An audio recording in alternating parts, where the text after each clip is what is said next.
una ojeada a tu realidad. Ñahue Media. Hola amigos de Ñahue Media, mi nombre es Hetzel Orozco y les presento la segunda entrevista de la serie de ecuatorianos en el exterior por el COVID-19. En esta ocasión nos vamos hasta Argentina para hablar con Anaí Alquinga. Bueno, yo llegué acá con 18 años, como te decía, hace 5 años y medio llegué acá a Argentina, Buenos Aires, capital. Llegué en condición de querer estudiar, de formar una carrera acá. Y mi plan era venir y volver a Ecuador, pero bueno, las cosas se dieron de distinta manera, así que 6 años después sigo acá. Y bueno, cuando yo llegué acá era el último, políticamente hablando, ¿no? Era el último año de Cristina Kirchner, todavía se observaban las políticas económicas, sobre todo que había tomado su régimen acá en Argentina, y viví 4 años completos de Mauricio Macri, que fue un desastre económico, político, social, en todo sentido. Mi estatus actual, digamos que dentro de todo tuve la suerte de poder encontrar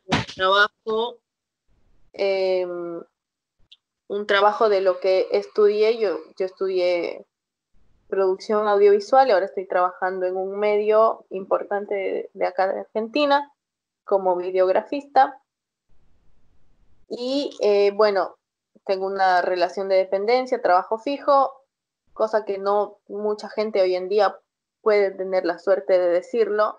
Actualmente estoy trabajando de lo que estudié. Porque sabemos que el trabajo en los medios no se detiene. ¿Cómo es actualmente tu situación? Porque no sé si es que dentro de tu medio estás obligado, o incluso dentro de las políticas que tomó Argentina, estás obligada a trabajar. Bueno, respecto a las medidas que se han tomado en el canal,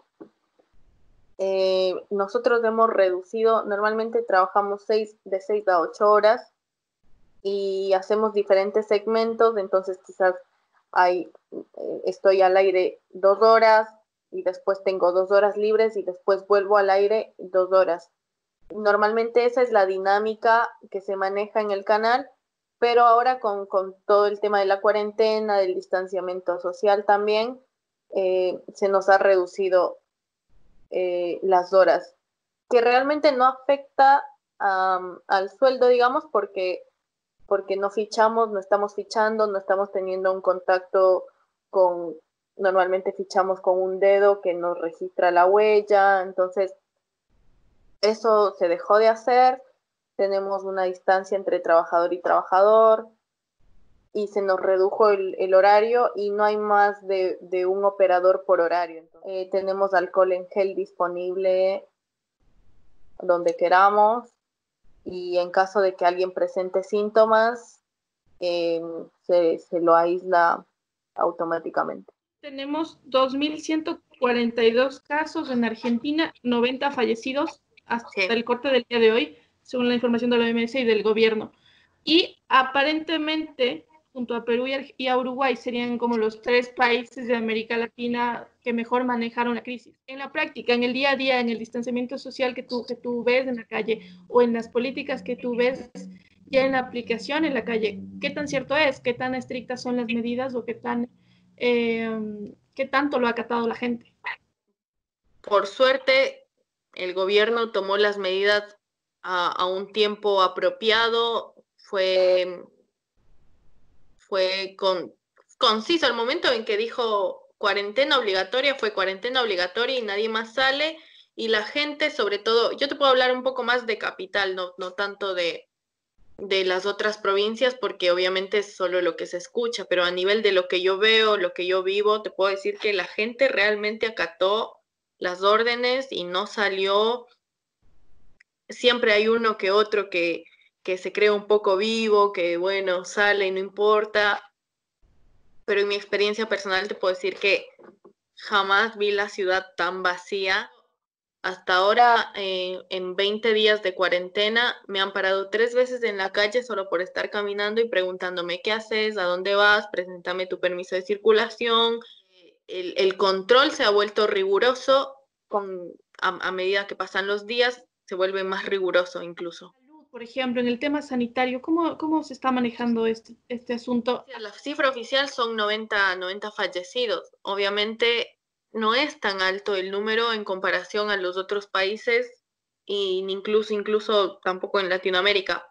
Pero si algo te tengo que recalcar en este momento es que hay más fallecidos por dengue en Argentina que por coronavirus, porque el dengue ataca a zonas vulnerables económicamente, está focada sobre todo en las villas, en las zonas donde vive gente de pocos recursos, y cuando tú vas a una villa y ves a los tipos que parecen que están disfrazados como los cazafantasmas y van a fumigar ahí, y tú les preguntas, bueno, pero van a fumigar por el coronavirus, y te dicen, no, venimos a fumigar por el dengue.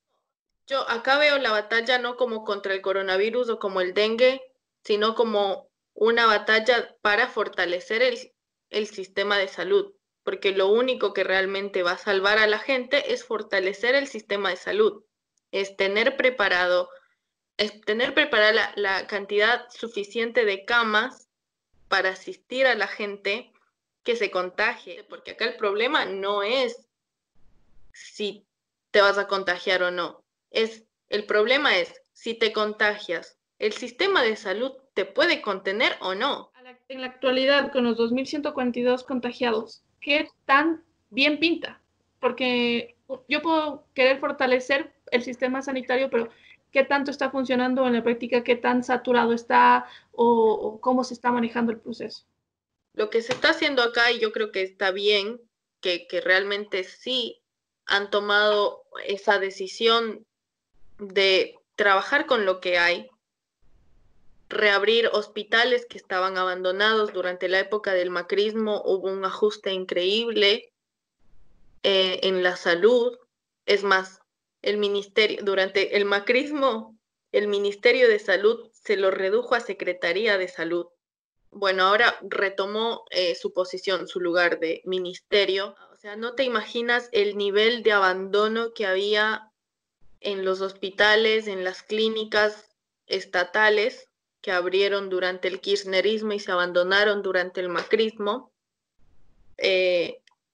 Vacunas vencidas, equipamientos todavía en su empaque, hospitales que estaban por inaugurarse los cerraron completamente, no continuaron con la construcción, echaron a un montón de gente, y los hospitales las estructuras más fuertes, digamos, las están teniendo más que nada para las terapias intensivas, pero también se están construyendo hospitales de campaña, se están se están armando hospitales que son reubicables, tipo de guerra.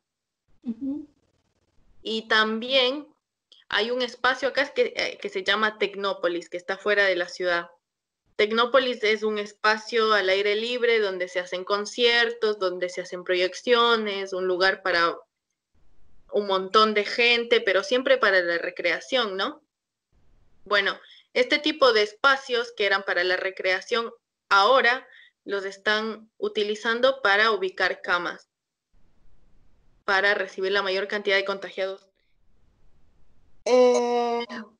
Bueno, a ver, Argentina ya antes de esta emergencia sanitaria ya tenía una emergencia alimentaria y una emergencia económica. A estas dos emergencias se le suma la emergencia sanitaria. Realmente el gobierno actual, te digo la verdad, no sé si no tiene, pero no ha presentado un proyecto económico para combatir la pandemia ni para después de la pandemia. No habían presentado ni siquiera un plan económico antes de la pandemia. Antes de que se sepa que había una pandemia, tampoco habían presentado un plan económico. La falla, obviamente, de este gobierno es que no saben cómo combatir la crisis económica del país.